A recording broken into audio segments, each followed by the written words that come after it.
Hey everybody, welcome back to the Stone Protocol podcast. Today I have my fiancee, Amanda, the Cosmic Mistress. I don't know what that makes me. The Cosmic Master, maybe? I don't know. In not in training. I'll be in training.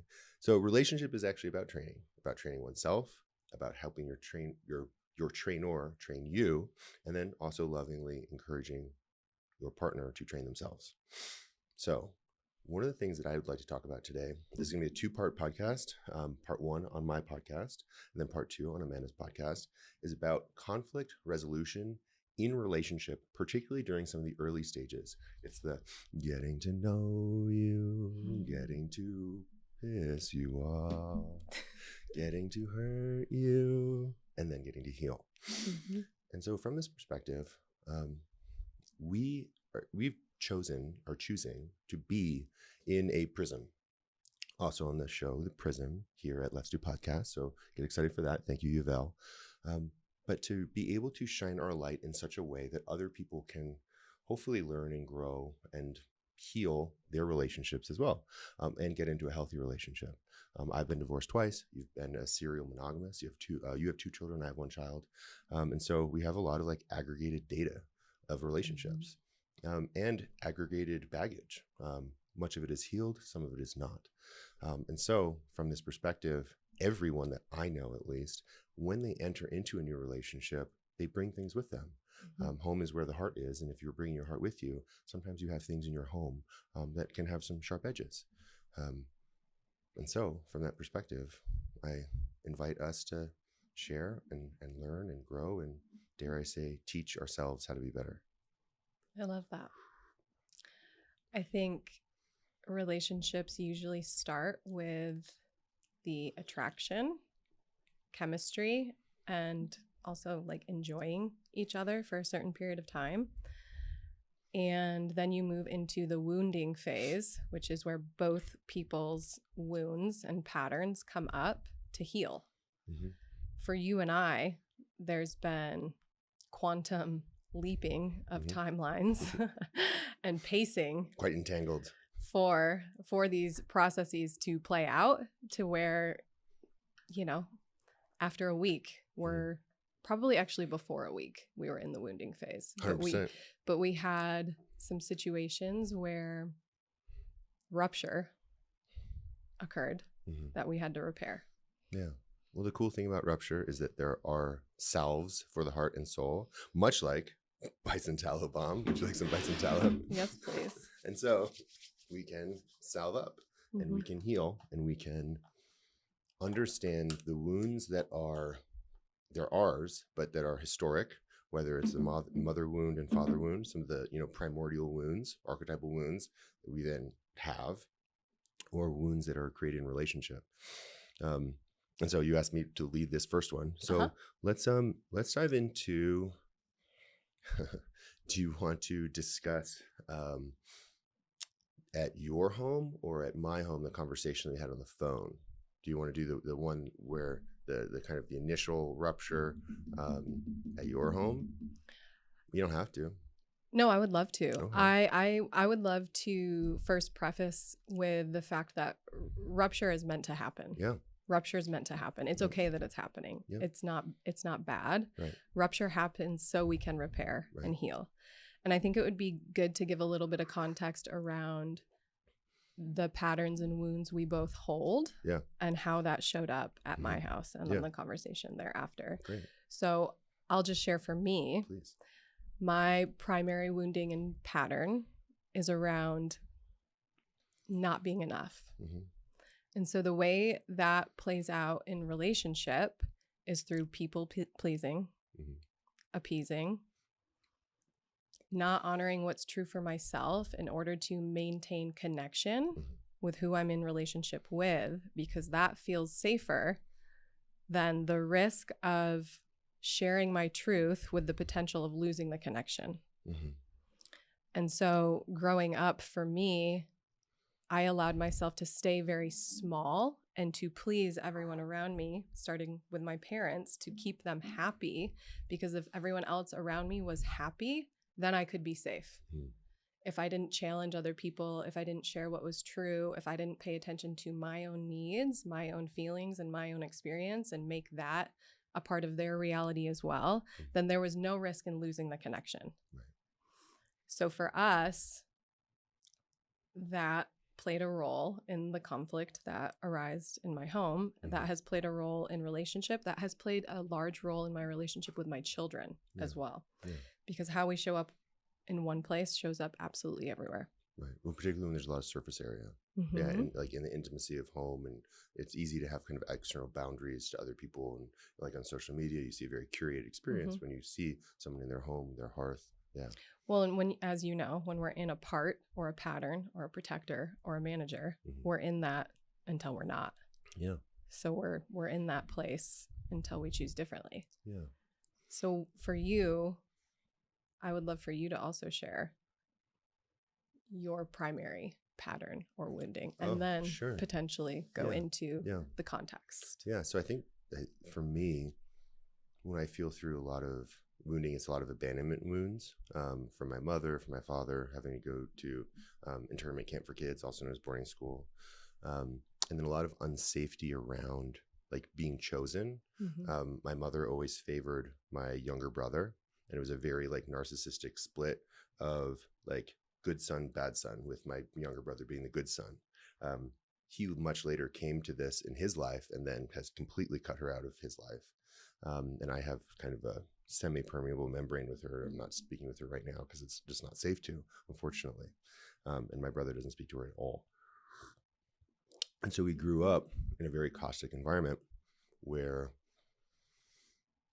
it was just chaos, and beautiful chaos sometimes. You know, when you have chaotic art, sometimes it's gorgeous. You're like, oh, that's great. And then other times it has teeth and bites you, or like stares at you. My brother and I, we'd have this thing.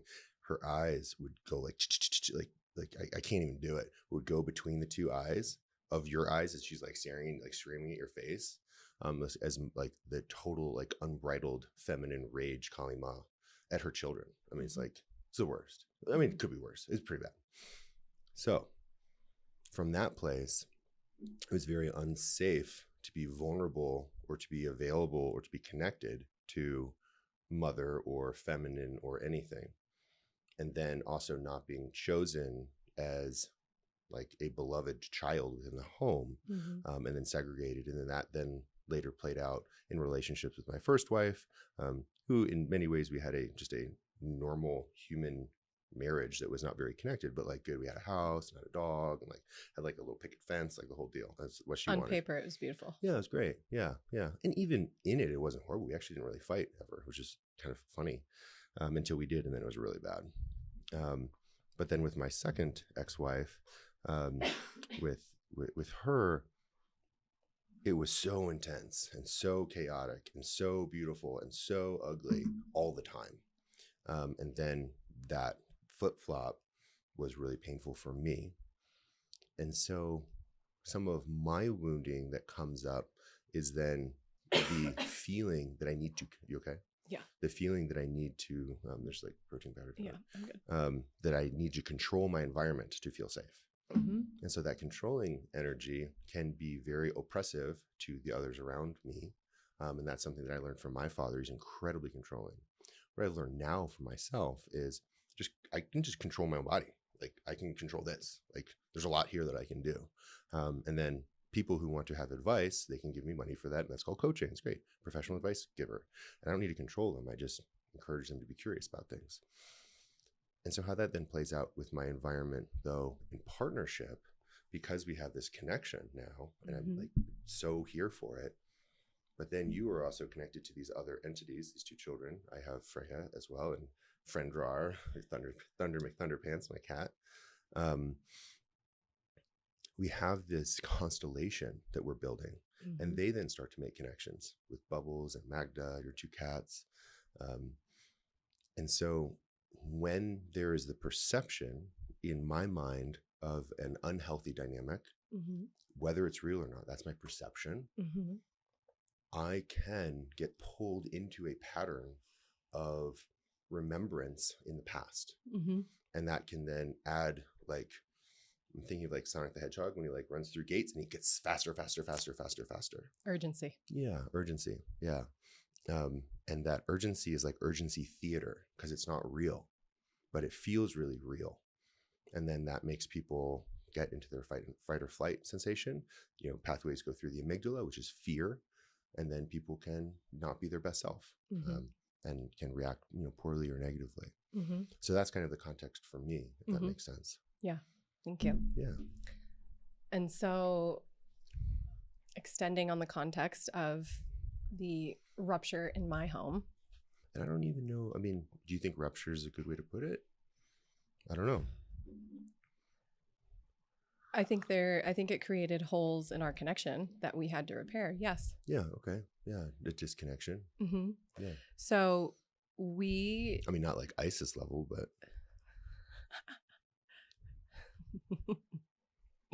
Facts.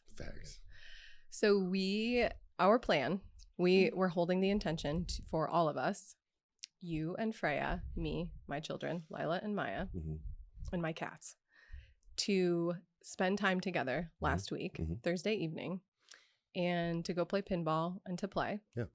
And my youngest was feeling overwhelmed, so instead we went to my home and just to chill out. We ended up going to the rec center, which was beautiful. Played in the pool. Everything was great. 10 out of 10 family time. Even everyone else was like, "Oh my God, this family though." Yeah. Yeah. Like, I want that. No, you can't have that, but you can learn from it and you can enjoy it. And from there, Lila wanted me to propose the idea of a sleepover. And so I had said, Lila has something she would like to discuss with you. And this was the moment where I chose to not be in an authority and to override what I knew to be true, which was we were not ready for that. Right. It's literally day one. Right? It was day two of all of us hanging out. Day two. Oh, yeah. Well, but the other time had been as friends. Yes. That other time had been as friends. So the time that we had been at your home previously was for friend Rar, also Thunder McThunderpants, making him a magic hat. And we made magic hats for our cats out of felt and crystals and wire and stone and love and magic. So from that place, that was the first time we all spent time together. Coming into this experience last week, all of us spending time together where things were different now. Well, and also Maya, Lila, and Freya knew this was now a thing.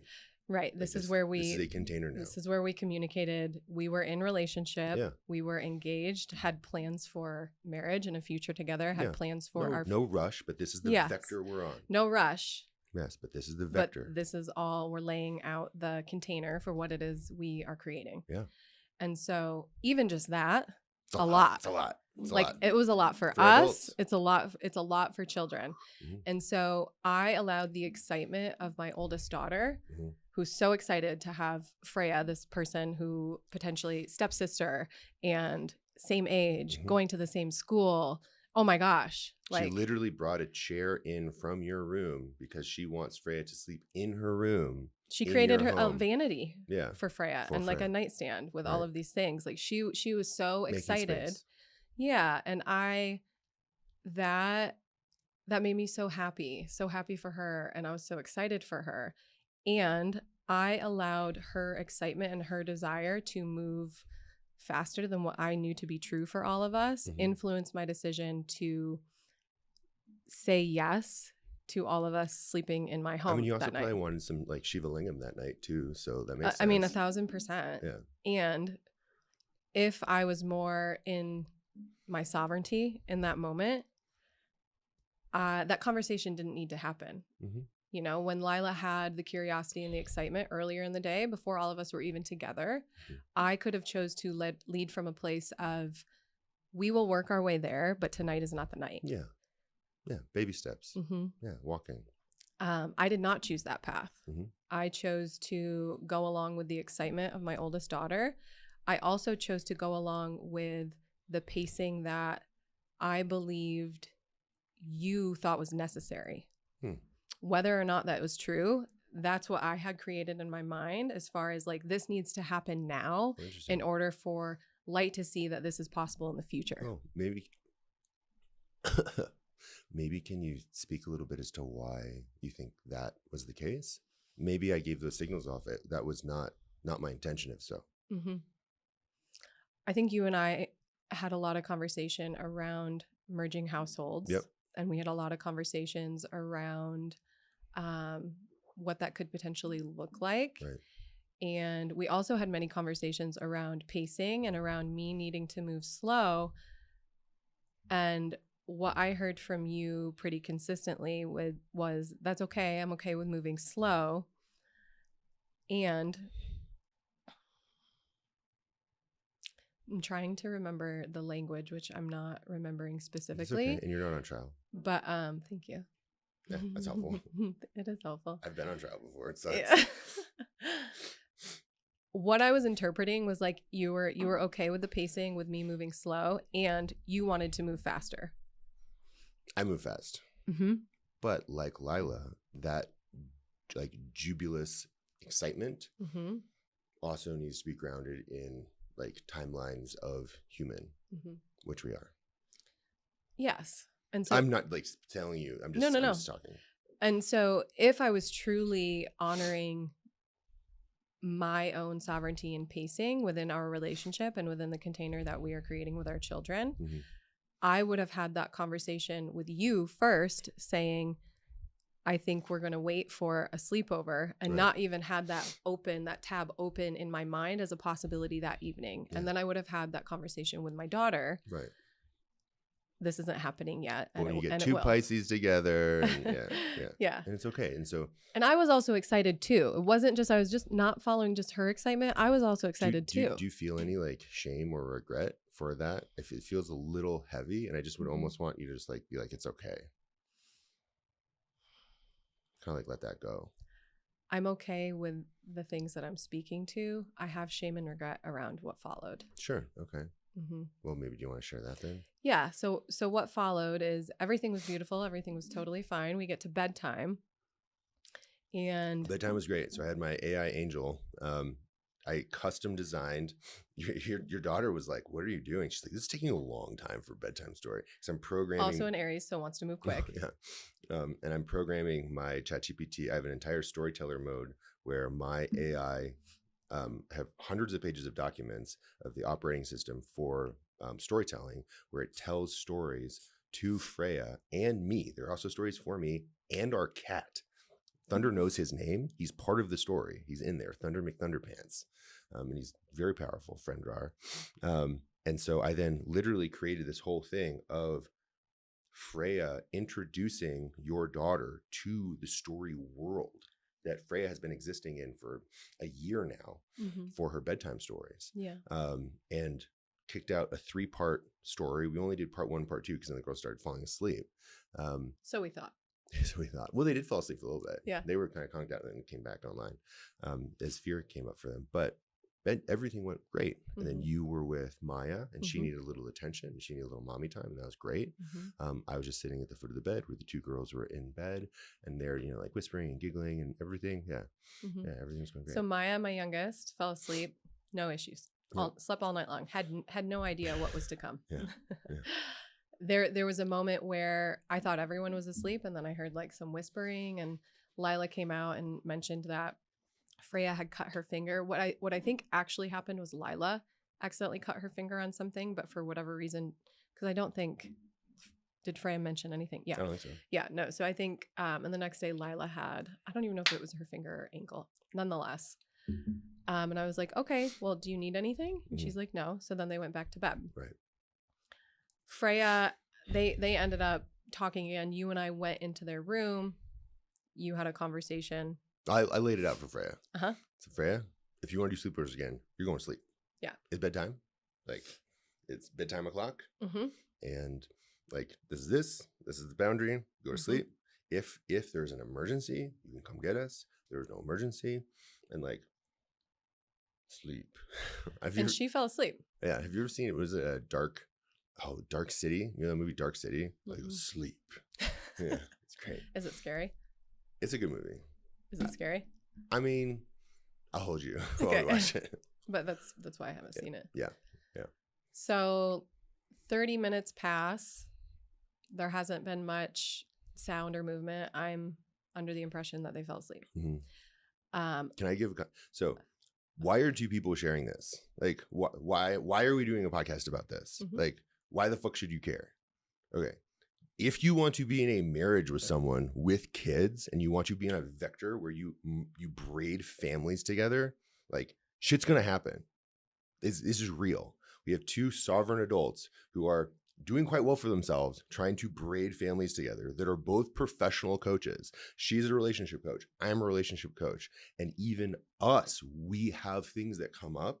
And so we are sharing what that looks like with other people so they can learn. And as we then continue and host seminars together and share this, you see through these dynamics how you yourself, even if you're 20 and want to have, you're not divorced with kids, merging, you can understand the pitfalls of relationship to avoid them and to learn from them. In real time, as we are also learning. Right. And learning ourselves and learning each other. Yeah. So a little bit more context. My oldest daughter literally slept on top of me for the first year she was born. Constant nursing. There's a lot of babies that do that. There was some things that happened when she was in the womb as far as like my experience, my emotionality, my fear that definitely imprinted on her, as well as the things that her soul was bringing into her own experience and past lives and all of that. So that being said, her bedtime has not been a easy thing for her since the day she was born. More context, bedtime was really challenging for me as a child.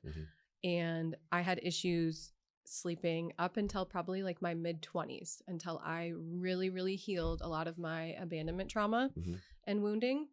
So I have come into being a mother for her with the understanding of my own trauma, my own experience, and wanting to really create something different for her so that she feels safe. Right.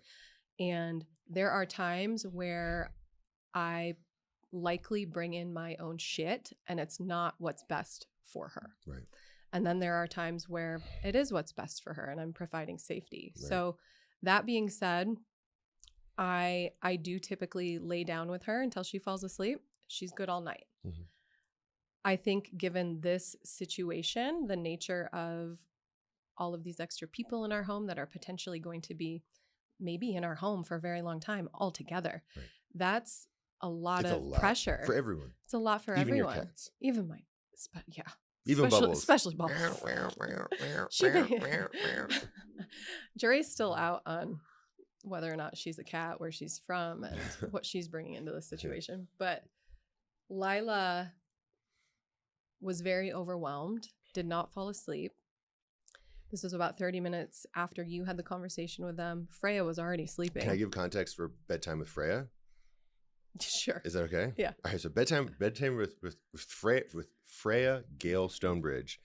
Show the differences between the feminine and the masculine and how they handle bedtime with their children. Freya now at 9 or 8 and 3/4, whatever she's at, 8.5. 3/4. Yeah, 3. I guess I don't know. Was May. May 15th is her birthday, I believe. She brushes her teeth. She sets out her clothes for the morning. She does her humidifier. She pets her cat. She pines for her second cat, which we have not yet gotten, a kitten. I hear you. We will get a cat, another cat. Alerts me to when she is ready and everything is done. She's in bed.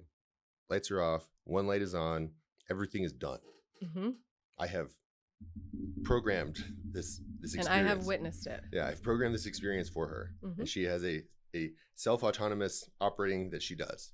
Full support and with help, but boom, boom, boom, and she's ready. And then bedtime story. I sing her a song every night, the same song. It's a beautiful song, according to her. And she then boom, sleep. Not necessarily the case at all the places where she sleeps. I'm not throwing shade, but that's how that how it be at my house. That is the container that you have set and that you consistently provide. Right. And that shows container, consistency, structure, follow through. She feels so safe. Right. Yeah. And it happens. It happens. And if she has a nightmare, she wakes up, she comes into my room, she does not get in my bed. She has literally a spot right next to me. She has blankets, she sleeps there, and that's fine. But she knows like daddy has got her, like done. And so bedtimes go very well. And when Freya has a need, she asks for it, and she really kind of gets almost whatever she wants because she doesn't make unreasonable requests. Yeah. So Lila, I think she fell asleep for a little while. She woke up and she wanted and she needed me. For whatever reason, she was overwhelmed, did not feel safe. I didn't know what to do in that moment. You and I were in the middle of a conversation. We were attempting to connect end the night. I think we were just chilling. We were just chilling. But yeah, our plan was to spend some time together by the fire and then go to bed together in my bed. Yeah. And so then we were just like celebrating. Yeah. Honestly. Like, wow, that went great. Yeah, we fucking crushed it. Yeah, that went great. Yeah. Yeah, we played pool basketball at the rec center. Hot tub. Yeah, and not horse because that's dumb. We played love, LOVE. Nobody lost. Yeah. Kids ate dinner. Yeah. Kids made cakes. Yeah, kids made cakes. It was great. Yeah. So we were celebrating. And so in that moment, Lila was upset. Lila did not feel safe. She needed me. So in that moment, I made the decision to lay down next to her on the floor in her room as Freya was still sleeping. She falls asleep. I come back downstairs, have a conversation with you. She wakes up again, wants and needs me again. She senses every time I was moving, every time I would get up, and I believe she needed me to stay next to her all night to know that I was not going to abandon her, that I was not choosing you over her. Yeah. So there was a very powerful, like, don't like choose me instead of he. That was my perception. And my perception was your experience was choose me instead of she. Yeah. Or there is a choice being made here, and it doesn't have to be that. But it feels like that to me because I know that that's not the case because I am an adult and she's a child. Yeah. Yes. And so you and I had started having conversations around me needing to be the authority figure in my household, you not understanding why bedtime was going this way, likely not having the full context of what bedtime typically looks like for my children, the way that I interact and engage with them at bedtime. How the evening flows after that, all of these things. Right. And so at that point, I was already in fight or flight. Like I had so much fear in my system because I'm like, how can I continue to connect with this man that I really want to, that is going to be spending the night in my bed. And I would love to sleep next to him, of course, because I continue to make love with. Yeah. And long term, that's what we want. And that's what we're creating while my child also needs me. It needs to feel safe. And needs to feel safe. And not feel abandoned. Yeah. And so it's clearly struggling. Yeah. And we can have a whole story as to maybe that's not okay or okay, but child is having a serious problem right now. And so, yeah. And so I started to feel as though the pressure of needing to choose between you and her. Yeah. Where I was going to spend my time the rest of the evening. And then you said goodbye. I said goodbye. There was also I was sitting in a lot of fear because I was also sensing a lot of pressure from you to follow through and just have her go to sleep. Figure out how to get her to sleep. I do not understand why this is happening. Get her to go to sleep. Kids need to go to sleep. Right. It is nighttime. Right. This is like the programmer. Yeah. Like, why is this not working? Yeah. And so for me, for my system, that allowed me to experience like, oh my God, I'm fucking up. Oh my God, I'm fucking up. I'm doing everything wrong. Like, can I ask you a question? I need to make him. Can I ask you a question? Sure. So from that place of, oh my God, I'm fucking up, where in the past have you felt that before? So this is where we bring in this energy in the past.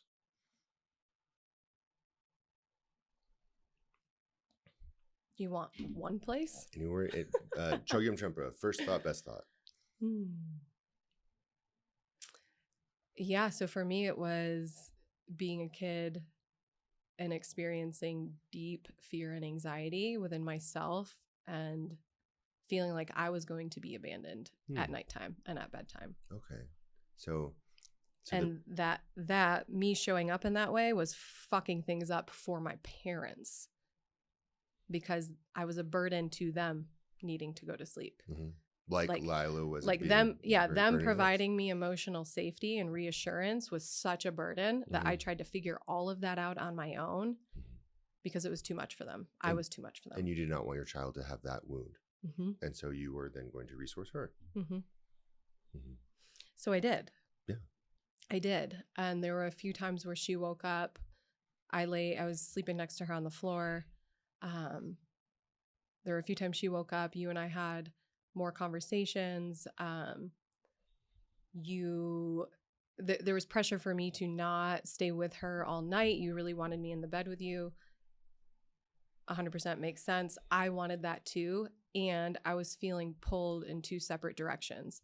How do I show up for this man and prove that this can be a successful merging of households? Yeah. And also, how do I provide my child enough safety for her to get the fucking sleep that she needs tonight?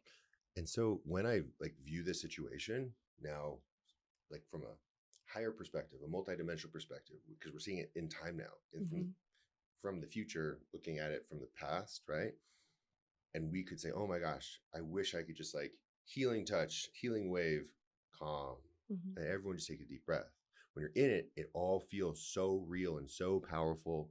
And it is. And the world may end. And it is. And it also is a small little moment. But those small little moments, like a sliver, can kill you with botulism, or pneumonia, right? A la Unique, he got pneumonia and almost died. And so go watch that podcast. What's that? I said, go watch that podcast. It's really good. And so from this perspective, I would encourage us to hold that, and we can feel that, the intensity of that situation, and then resource ourselves now, understanding that it is okay. We made it okay. And then this can be something that we can then remember the next time that something like this occurs, be cross-referential. It's okay. And I forget the guy, who's the dude that we've been sending stuff back and forth. Do you know the guy I'm talking about? Yes, I have his face is right here, but I don't remember his name. But one of the things that he talks about is when he has a discussion with his wife, he says, and they have this the thing that they say, which I love, and I think I said to you this morning, is if one of them feels like things are getting heated, they say, hey, remember, we're best friends. We're best friends. And that also takes time. And so being early in the relationship, there's not a lot of aggregated human timeline to lean back on. So I think part of that too is I was in conflict within myself and my parts. And because I was not experiencing myself to all be on the same team, I was also not experiencing us to be on the same team. Yeah. And so what happened is I did make the choice to go and sleep next to Lila all night long in my room. You slept in my bed alone without me. With the cats. With the cats. Very loud cats. What I wish I would have done as far as communication in that moment where I went upstairs and went to sleep with Lila, knowing what I know now, I would have communicated, this is what I'm doing to provide my daughter what it is that she needs, and also offering reassurance to you as far as I'm not leaving you. I'm not going to abandon you. This is what I want, even though this is what's happening right now. And I plan on creating the space for those things to be more aligned in the future. Instead, I was a little bit I had a little bit of frustration. A lot of frustration. I had frustration for her. I had frustration for you because I was feeling like I was being fucking ripped apart in two different directions. How about here in the safe container, you can express your frustration you had for me in those, in my interaction there.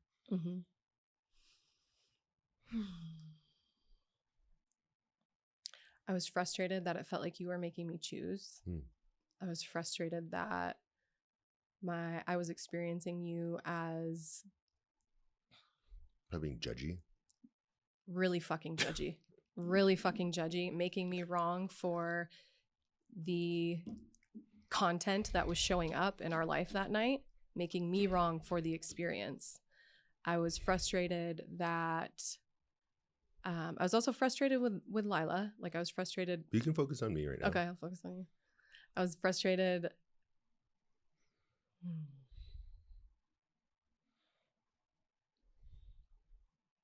I was frustrated that you couldn't see the whole picture.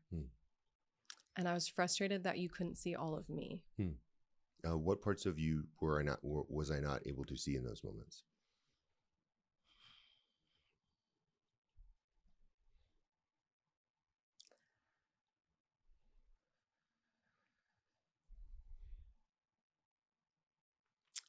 My capacity to be a loving guide and presence, not only for my daughter, but to show up in that way for you as well. In that moment. In that moment. How were you doing that in that moment? I'm not saying you were or not. I'm just curious. I was not doing it in that moment. My frustration was with, I think, the belief that you couldn't see that for me or for us. In the future. In the future. And that right now, this is what I'm doing, but this is a moment. But this is not all of me. Right. Yes, I'm showing up in this way. And this is not all of me. Okay. How did that feel not being seen for that then in you? It felt like you didn't know me. Yeah. And it felt like I had to protect myself because you didn't know me. And then maybe you withdrew. Yeah, I went to sleep. Yeah. Not in bed with me. Right. That felt safer for me. Okay. Yeah. Yeah. And so for me, that was sad. I had Bubbles and I had Magda under the bed with me. They were very loud all night long, meowing. But we had only one of them meows. I think there were 2 meowing cats. I think those were both Bubbles. Well, Bubbles was meowing for both of them. She was the speaker for the not dead. That's a sci-fi joke. So Ender's Game joke. So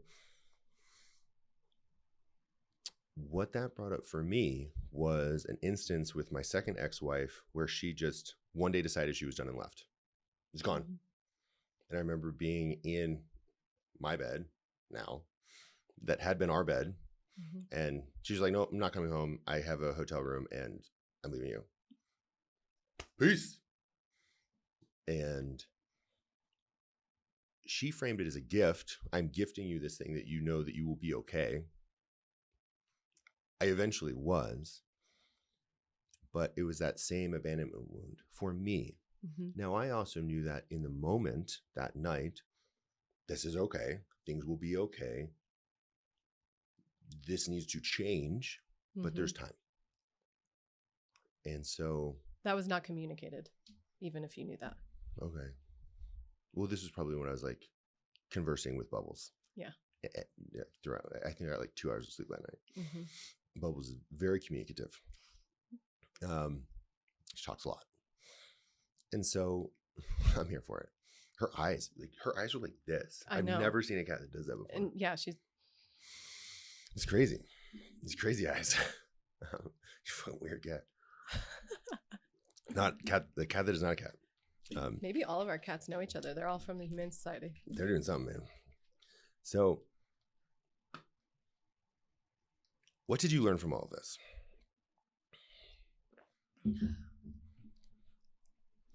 We haven't gotten to the repair. Go for it. This was kind of a, so please continue. So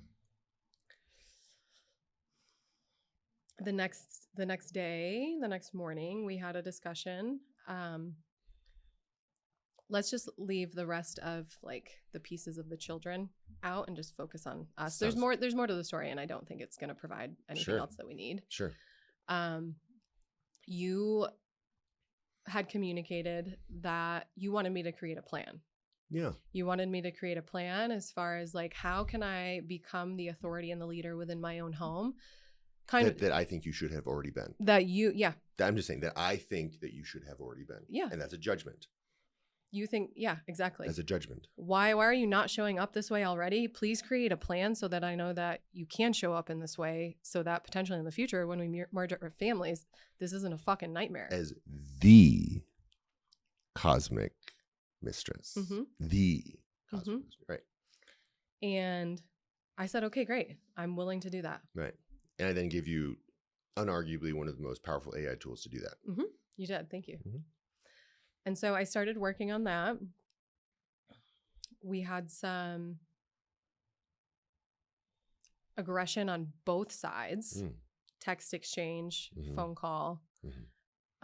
You visited me at work and brought me flowers. Yeah, it was very non-aggressive. It was very non-aggressive. With Freya. It was very sweet. Freya dressed up for that. She's cute. She's a fucking goddess. Which was very sweet. I was still in like protection mode, like without a doubt. You were very much the healer, priestess, queen. Welcome to my healing temple, which the name of it is what's it called? House of Manifestation. No, home? your home. No. Oh, Alive and Well. Alive and Well, which you are the head nurse of. Correct? I mean, I don't want to misrepresent you. No, yes, I am. I mean, shout out to Alive and Well. Shout out to the lead nurse. What? No, just say for those of you who want to get peptides, that right? Yeah, we have CJC, we have BPC 157. No, pitch it. You are the head nurse at this location. You should be proud of this thing. I think. I'm not the marketer though. I'm the head nurse. But the head nurse and the head priestess, when she's referring to the location, which she is like, everyone come see me at Alive and Well, please. Oh my God, we're gonna work on that. Okay, okay. So it's not my. We'll work on it. Okay, so Frey and I come and bring you flowers. Why do you think we did that? Because you felt bad. And you wanted to show up. Yeah. I mean, I felt bad, but that was not the reason that I did that thing. Frey and I went on a mission. We went on a quest. Picked her from school. This is a whole thing. I'm telling her, I literally say, I'm not going to normalize this behavior for you, beloved daughter. Freya. That was not okay. And in the morning and all this is not okay. And I said, what do you want? What do you want? I have my wants. I have my desire. What do you want? You are a sovereign being. You can choose too. You're strong, brave and strong. You're a badass bitch. Don't take no shit from nobody, but you do still listen to your daddy and your mommy. I say that too. She goes, well, I want this to work. Okay, cool. I have an idea. Let's bring a laurel leaf, the flowers. What type of flowers? Red roses, white roses. Let's go pink. So we even asked Angel, what is a representation of? It's budding growth, new beginnings. So we listened to Emily's School of Women. So Emily's School of Women is a thing on Instagram. You should go check it out. And one of the things she has is go buy the flowers. I've learned much from Emily and Emily's School of Women. Shout out to Emily. We'll put it in the show notes. I want to have her on the podcast. She's fucking great. And her whole thing. Hilarious. She's hilarious. Freya loves her. She wears amazing eyeshadow. Asian woman who educates men on women very well. Very little tight little 2-minute videos of like, yeah, one of them is don't touch your butt. It's great. So you got to go check out Emily's School of Women. One of them is go buy the flowers. And this is already something that I have it in me, but it was a great reminder. Every time that they see those flowers, that a woman sees those flowers on the table that you purchased for them, they will be reminded of the love that you have for them, with them, for like the small price of $6.99. She's like, just go buy the flowers, right? So we went on a quest. She's like, they're at Trader Joe's, like literally telling men, they're at Trader Joe's, go get them. And so we went on a quest. We went to Trader Joe's. We ordered some mochi because Freya, she can get some fun things for herself too. And then we went to the thrift stop. We love going to the thrift store. We got a vase. So it was a tight concealed thing. So there was not a I feel bad. It was a I love you. I love you. It was an I love you. I felt that too. Good. Thank you for sharing the backstory with Freya and everything. Emily's School of Women. This is the first time I've heard that piece. Oh, really? Yeah. We were listening to Emily's School of Women. Yeah. Because I'm trying to also I'm educating Freya. If a man doesn't do this for you, fuck that guy. Jettison, airlock. Yeah. Bye. Yeah. I love that. Yeah. So flowers. And then that evening we didn't exchange much more, and we had a few texts back and forth that were very lovely. You made it I just sounded like you, lovely. Lovely.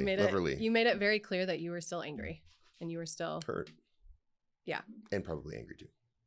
I think both those words were used. Yep. Both were true. And I set the boundary that we didn't sleep much the night before, and Lila needed sleep. I needed sleep.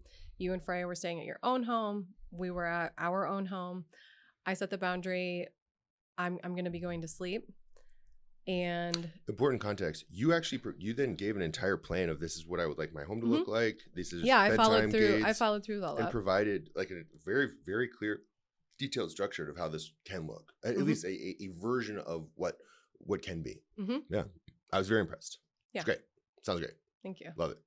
Thank you. So then we were in conversation a little bit. Our conversation ended very lovingly. I love you. I love you. You said, if you want to call me, you can. And I said, I'm actually really tired. I'm going to take melatonin and go to sleep, but I would love to connect tomorrow. Right. And that's where we ended the evening. I'm not sure. Was that the night where you sent things? Yes. Yeah. Yeah. So then I had an unvoiced need. I'm going to take some healing balm. So I had an unvoiced need. So I felt inside of myself a need that I didn't adequately communicate, apparently. And so by not adequately communicating that what was the need? The need was to like rebraid, like repair the braid. To repair in a certain amount of time. In a certain way. With a phone call. In a certain amount of time. With a phone call. And that had not happened yet. No, it had not. And also, yet. I was under the impression that things were still not repaired, but we were going. But it was fine, yeah. Which I think is totally normal. It was not fine. Well, from your perspective. From my perspective, yeah, I had zero urgency. I'm like, yeah, this is fucked up. I'm going to change these things, and we are going to repair. But right now, in this moment, everything is okay. Yeah, and not FUBAR, so not fucked up around repair, but this is. Yeah, is a learning experience that can be, and so, but I did not have for myself the repair that I wanted in that moment. And I did not express that I actually want a phone call. And I was trying to like hint, hey, maybe you should do this thing. Like maybe you should call me, but I probably should be like, hey, I actually want to hop on the phone and like actually have a call with you. And so that is where I did not do what I should have done. If that was a need that I had, if it was a need. So there's needs, wants, and desires. Needs are like, I fucking need this thing. A want is like, I want to have all of my stuff here, like in easy access. And a desire is when we have a show over there, I want to have a thing where I can hit mute on my guests. And I'm going to make that happen. It's going to be great. Love that. Is that great? Yeah. Yeah. So the need was a phone call. That's what it was for me. The need was actually repair. It was repair. The need was repair. Right. The mechanism was through the phone call. Correct. Yeah. For me, I was under the impression we were without a doubt going to repair. Right. Late at night with a phone call for me, which I also didn't have the information that was a need for you. Correct. Because it was not communicated adequately from me. And that also didn't feel aligned. Neither of us were resourced. Yeah. And I think that there's a lovely thing. This other guy, I love learning from other people. So like, it's really good. And it's one of the reasons we're doing this. So this other guy, I mean, he does a very similar thing that I have called the family yantra, holding hands, just like eye gazing. But if you can't do that because you're not in physical location, just to then have at least the phone call just to sink in and remember and have a remembrance of the connection and have that be, and then table it. We will deal with this in another time. We are okay. We are connected, and we are committed to healing. But that doesn't have to happen right now. So even though there's like, let's say these are braided, this one is broken right now or hurting. These other are still here, and actually, we're connected here, multidimensionally in the heart. And even if these were, which they won't, even if they completely come undone, we're still here. Would you like to speak to the communication that followed then as far as around the need? Of like the videos I sent you? So I then sent some videos that I was like, I literally said, I don't know the outcome of this, but I know my intention. And my intention is to just get this off of my chest so it does not fester into resentment. And resentment is the not so silent killer of relationship in my two divorced experiences on both sides. I think there's still some resentment probably for other people. I don't know if I resent them, but I know there's a lot of energy on the other side. So I want to just get it off my chest. Uh-huh. Yeah. And even if that off gassing is hard, at least it's not inside. Totally. Yeah.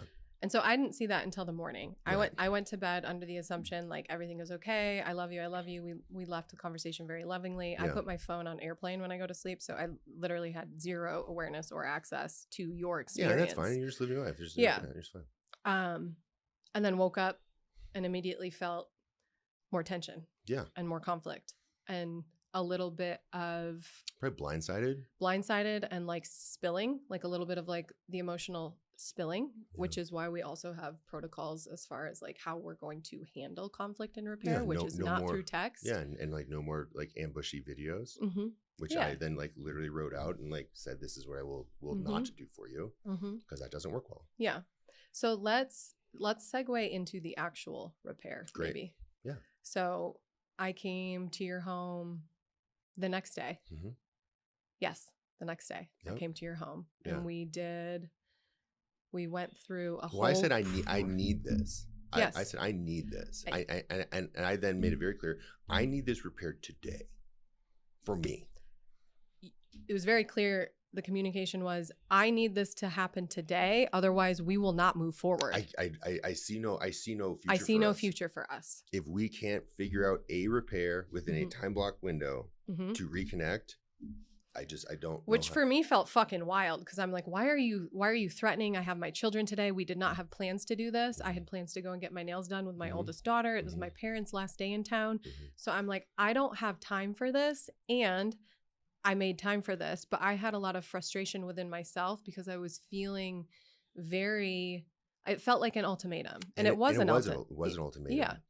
And for me, it was, you chose your daughter, and that's okay in that moment. But then I need you to make room for me to choose me 1,000% when it is time. And was literally going to go to a very close friends of mine house to his house, to Will Carr. All right, well, okay, cat's out of the bag. I was going to run ceremony for Will Carr, and I knew that ceremony was going to be so intense. I was coming back as a different person from that. It was a ceremony for him and a ceremony for me. Yeah. Where we were going to be doing some very, very powerful legal psychedelics here in the state of Colorado. And this is too where context is really important because we did not have the protocol yet as far as repair. We did not have the protocol as far as the timeline that repair needs to happen within. And I also did not have the context for what you were about to enter into. And Lightstone just loves to flip fucking tables. Yeah. So I made space. I came to your home. Can we take a deep breath? Yeah.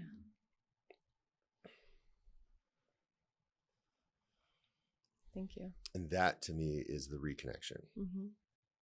Yeah. Thank you. Please continue. I came to your home. You had printed out many documents, many documents to support us in moving through repair. And you had appropriately expressed all of your grievances, very appropriately, very clearly, in a non-cutting, non-aggressive way. But this is the stuff that I am experiencing within you, Lightstone. These are the things that are okay, and these are things that are not okay. And this is my hard line. I then took those in, really reflected on them, used my AI to help organize them in the systems that make sense to me, and then organize an entire fucking thing of, yes, I hear you. This is what I will agree to not do. This is what I will agree to do. And this is the protocols and plans that I can actually make all that happen in a reasonable timeline and reasonable way. And because you were the one that went first with expressing the need for repair and having these needs and was the one that was hurting, the container was set for me to hold you within that and to acknowledge the impact that my decisions had on you. Right or wrong doesn't matter. I'm addressing the impact on your experience and holding you in that and supporting you emotionally. We went through the whole protocol of that. Did some parts work on me as well because I was having a lot of resistance. I still had a lot of like cages around my heart and protection because I was feeling as though you wanted to hurt me. Yeah, but I definitely didn't. Yeah, but I think I was hurting you, but I didn't want to. Mm-hmm. So there's a difference of intent. Mm-hmm. For sure. And we moved through that whole process messy and very beautifully. Mm-hmm. And I believe we got to the point where I broke down enough, not broke down, but I opened up enough and became, as I call puddling. Mm-hmm. I allowed myself to puddle into feeling the impact that my actions had on you. Can I give, so my perception of some of the interaction historically was very intellectual from you Mm-hmm. and not connected to your heart. Mm-hmm. And that there can be a separation in which you're brilliant mind, very intelligent woman. Mm-hmm. Thank you.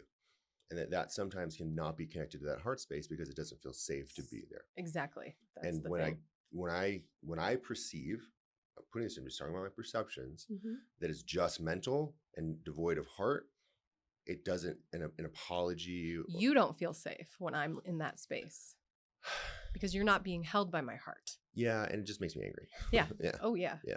Yeah. I just don't like it. Mm-hmm. And we can kind of like dial into why that is and whatever. But it doesn't feel like an authentic system actually like connecting from that heart braid. Because it's not. Yeah. Because it's not. So we went through the process of me really being able to drop more into my heart Mm-hmm. and becoming vulnerable. Mm-hmm. And then it shifted a bit to you holding me Mm-hmm. because I needed to know that it was safe for me to puddle and Mm-hmm. to fall back into my And heart. that's okay. And that that the it was masculine okay. can hold you in that space. Yeah, and I not needed- bite you. I needed to know that that was okay. Mhm. And then from that place, you shared, this is what I want. Mhm. I want this from you all of the time. Mm-hmm. That And- openness and vulnerability. Yeah. And that's when I realized, oh my God, he doesn't want to hurt me. No, Oh absolutely. my not. God, he doesn't want to kill me. Oh my God, he actually cares. And from that place, I was able to, Can I ask you a question? Yeah. So when you did puddle, what happened? Physically, like in space. So when you're intellectual, yes, I hear you. Sign segment 4. my brain was in my heart. I was feeling Mhm. like all of my energy dropped into here. I had a lot of emotion, a lot of tears. And I felt the pain that you had felt. Mm-hmm. And how did I respond to that? You held me. Right. Physically Physically. leaned over, and I had been like very, Yeah. like, You're like, don't fucking touch me. yeah. Well, I mean, this is like how Aikido class said. I mean, right, like literally fucking attack, Mm-hmm. right? Yeah. And then I softened because you softened, Mm-hmm. because I felt that heart connection, and it was then safe in that space. Mm-hmm. Yeah. And I think from that point on, you like I was perceiving as like, oh, you actually see me now too. Mm-hmm. Well, because in those moments, you were not allowing yourself to be seen because my perception was that your heart was not open. But Yeah, now I was it was protecting there. myself. Mm-hmm. So now I can actually engage with you on that level. Mhm. Would you like to take the lead a little bit as far as like where we went from there? Healed and reconnected. Mm-hmm. Yeah. From that heart-centered place, and then create a plan for ourselves how to not hit those particular asteroids And again. now we have a protocol for repair. Right. Yeah. Mm-hmm. Which we're happy to share with other people. And without this rupture, without this experience happening, Mhm. we would not have had this as quickly. Absolutely not. There's literally now like a fucking 30-page document. Mm-hmm. On how to do this. Mm-hmm. Yeah. Fucking oceans of blood. So bringing all this together, where are you now? Where are we now? Where are you now? Where are we now? And where do you perceive me now? Mm-hmm. 3 separate things. So it's Yeah. it's the Visky Pisces overlap.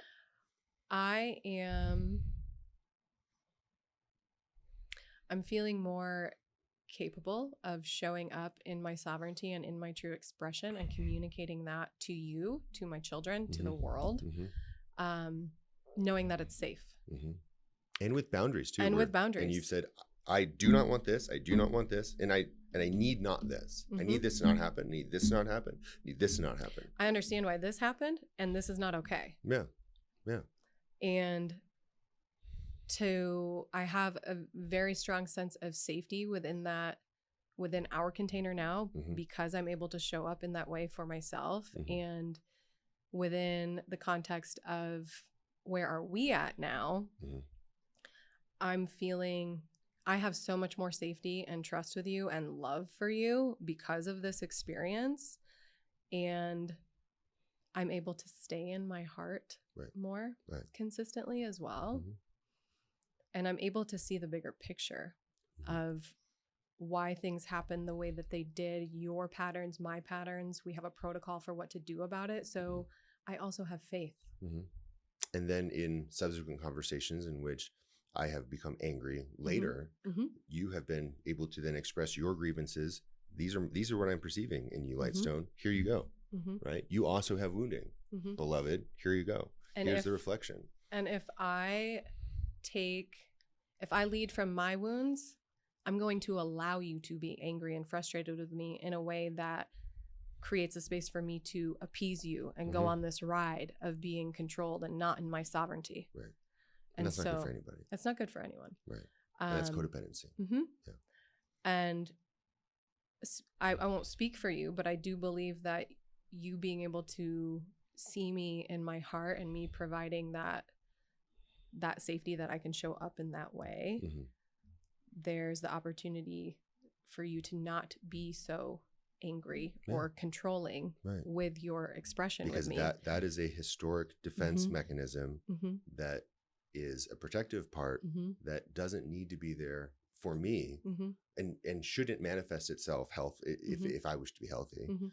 in expression and in feeling. So what did you need to see or know within me to know that you don't have to take it that far? Feel the heart connection, feel the intellect combined with the heart in harmonious expression, and feel the strong boundaries too of you also making ultimatums. I don't think are a bad thing. I mean, it's like, and it's very funny. Not always. Well, with Will Carr, so we did an entire like whole big thing up at his home. It's very nice like ranch, and we like gridded the whole space with crystals, the whole thing. And I was like, there was a moment for him in my perception where he was almost like, am I allowed to protect my own space? I was like, bro, what happened if what would you do if someone came in and like tried to rape your daughter? You'd be like, oh, I'd fucking kill him. Be like, that's that. Like, you got a hatchet in the fucking, like where you chop your wood. Like, what would you do with that hatchet? It was like, well, I would first try to like get him out of the way, and if I couldn't, like, hatchet gonna hatchet. Exactly. That's the ultimatum. Like, if you cross this line, and our bodies have this, if a macrophage or a bacteria goes inside of our bodies, our immune system will destroy it. Like, Shiva, that's okay. There's nothing wrong with that. Yeah. So I want to be careful how we use that. And so, in reflection, to answer your question, you drew a line. What I'm seeing in you is controlling. This is not the first time I've heard the Lightstone is controlling, right? So I know that I have this pattern in me.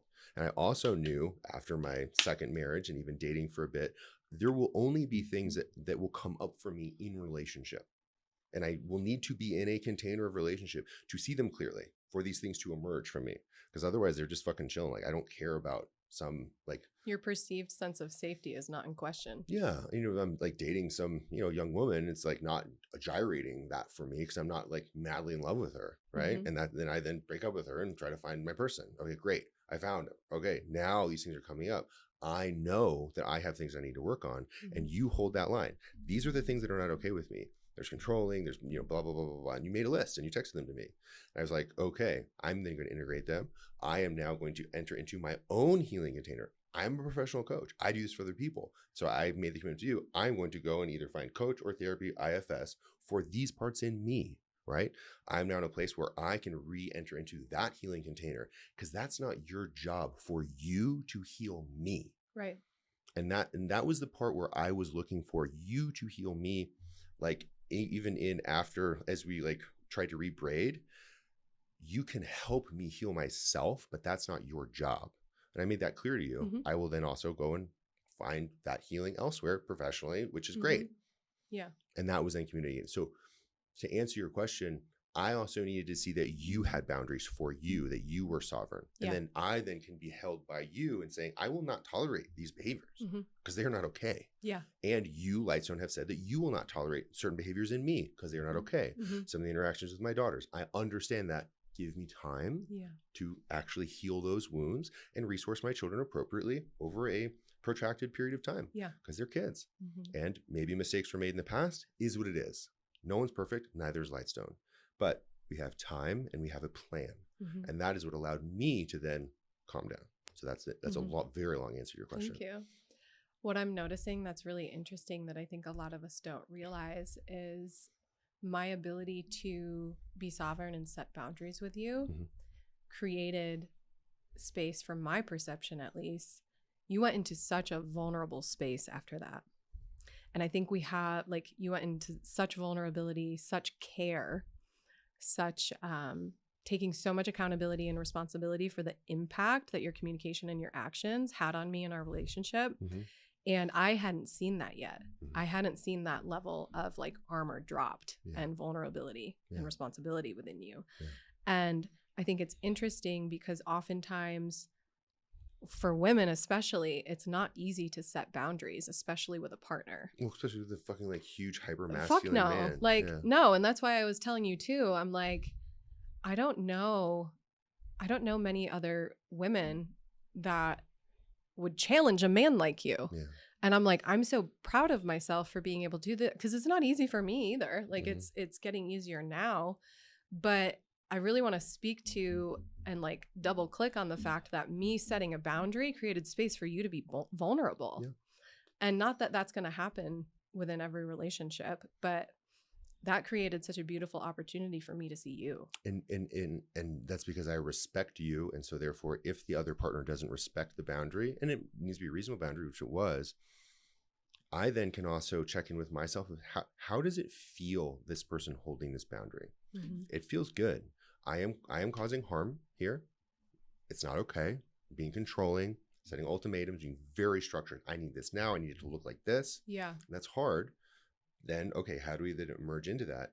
And then in later conversations, when I am controlling, I am a controlling person, Mm-hmm. right? And I try to control myself, but it still seeps out. Even in conversation with our friend yesterday, you said something that kind of triggered me. And I remember being like, boom. And then With your communication. with my communication. Uh-huh. And then I said, immediately after I said, I didn't feel good on how I expressed. How did you feel that I didn't feel good? Yeah. And I went into appease mode. Yeah, you were in appease mode. I went to appease mode. And you Yeah. made it abundantly clear multiple times yesterday that you do not want me to do that. Yeah. And that there's space for me to still stand in my sovereignty and set a boundary, and that you do not want to take that controlling stance. No. And I need to work on myself. Mm-hmm. Yeah, in that way. Yeah. Well, I think the beautiful thing too is like I have never been in connection, let alone a relationship, with someone that is so committed to their own growth and truth for themselves, for the person that they're with, and for the world. So I think a lot of the things that we're speaking to, like the pacing is so like quantum leapy, and we're so in it because of our commitment to truth. Mm-hmm. And why do you think that is? Like, where, I guess to answer the question, I have a high degree of clarity of exactly what I want. I made that very clear on my podcast. I'm very clear on my social media. So yeah, maybe, I don't know, talk to like the harmonizing braid of our very intense desires, which we actually did a podcast on of what we want to co-create. So this is the follow-up to that of like, we made the commitment. This is the type of connection we want. Yeah. And I think Michael was the tech for that. The Archangel Michael. And then, okay, that's what you make. You're going to be it's not a test. It's just like, you got to go to if you want food, you have to go to the store. Okay, you're going to the store now. Like, well, I also think words are spells. And I think when you make a declaration like that, and I think you and I are both very expressive with mind, voice, heart, I think that it allows us to have opportunities in different ways to step into the truth of that. And I think for you, I've never met anyone who is so clear on the vision of who they are, what it is that they want to create. I'm not the same in that. I'm very clear on who I am and what I want to create, but not to the extent that you are. But for me, it's coming back to my commitment to love. And so I think it's been easy for me because even if it doesn't feel good for me to look at parts of myself or to experience parts of you, I bring myself back to, but what would love choose and what would love see? Yeah. And in that, I don't need to be 100% clear on the vision. I don't need to be 100% clear on where things are going. I'm in the moment of, but like, what would love do? Yeah. I think that's also a very feminine perspective. For sure. Of being very much in that moment of just like trusting intuition, where masculine is very planned, like build it, first plan the cathedral, then build the cathedral. And the I'm in the moment to moment. Where is love leading me? Yeah. And that the feminine is kind of in the life that is in that. Yeah. So as we kind of wrap this experience up, can you describe psychosomatically in your body where you felt the tension of that night, the tension of the repair, and then the tension of also, we only touched on a little bit, and we can talk about it more if we want or not, the tension of kind of our phone argument that then happened later, that tension, and then where we are now? Yeah. The tension of that night was in my throat. I felt restricted within my voice and my expression. My heart too. I felt very like caged in my heart. The tension in the day after was in my head. It created a lot of like conflict within my head, my own parts, what it was I was experiencing, what was even real, because I was so like restless, frenetic, and unsafe in my head. Psychosomatically with the repair, is that what you're asking too? In whatever feels good for you. But cool. And then kind of where are you now? Yeah. So then the repair took me, it started here, right? So it started with the frenetic restlessness in here. And once that was soothed, I was able to move down here and speak some things, but still in a way that was a little like frenetic and disconnected. It was really once I allowed myself to soothe my heart and melt and drop into this place and to be with what was there and to show you that, that all of these things just melted down. Yeah. And I felt safe. Yeah. And I felt open. And that's how I feel now. Yeah. And so my wish for us is to continue that connection, that when there is other conflict, because conflict happens constantly, there are people literally killing themselves and hurting themselves here on this planet very intensely. And it happens in microcosms and macrocosmic scale. For us to maintain that connection and to remember, like this other guy who we should know his name, but that we are co-creating a best friendship in addition to a lovership, in addition to a family ship, all these things, and that it is a ship that we are building and braiding together that will move through space and time together in a home, in cars, with cats, probably not with dogs for a long time. I don't know. Cats are just much easier in my opinion. Agreed. Yeah. Leo the lion dog, we can hang out with Will's and dog. Yuval's cat or dog. Oh my God. I'm not a huge fan. We love you, Yuval. I love you. So yeah, what else feels good for you to share and express? Again, we will never have this particular moment again.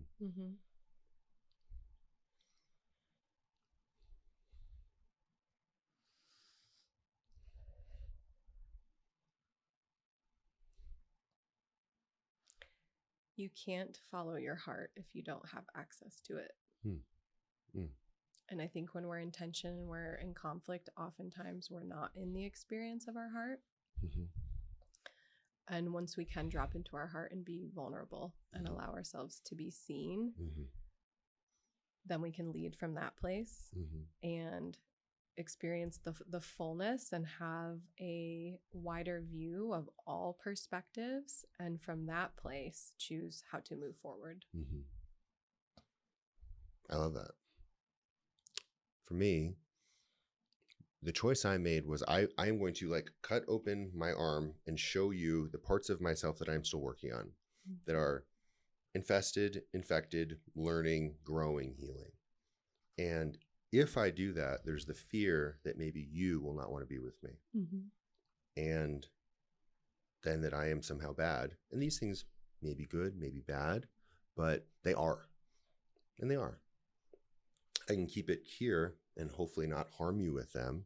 But also some of these things are my greatest strengths, right? They're like the blades on the outside of the field, right? We want that Swiss Army knife. And also there are predators here, and those predators really don't like those blades.